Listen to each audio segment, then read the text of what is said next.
Here we are with episode 14 of the greatest fighters you probably never heard of. This right here is Mark the Machine Hominick. Mark Hominick is a K1 level kickboxing champion from Canada. Hominick is a great example of a specialist who went over to MMA and did very well. When Hominick got into the UFC, it was at the time that Canada's MMA scene was really booming.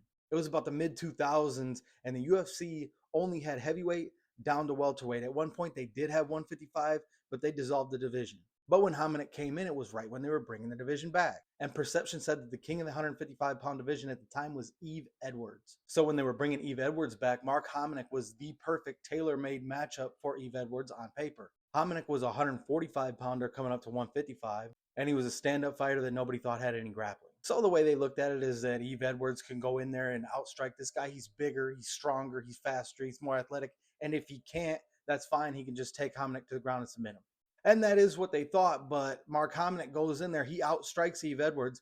Yves Edwards changed up the game plan. He takes Hominick down, and then Hominick catches him in a triangle and submits him. A massive upset like that would normally put you in contention for the title shot.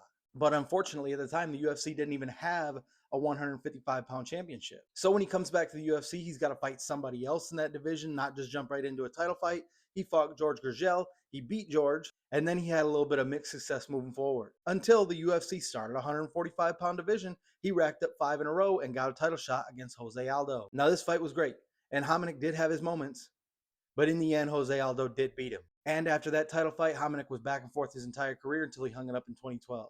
I think it was just a timing issue for Mark Hominick's career, because if when he joined the UFC, they had a featherweight division, he easily, obviously, would have been a champion. But considering the bad timing, Mark Hominick will go down as one of the greatest fighters you've probably never heard of.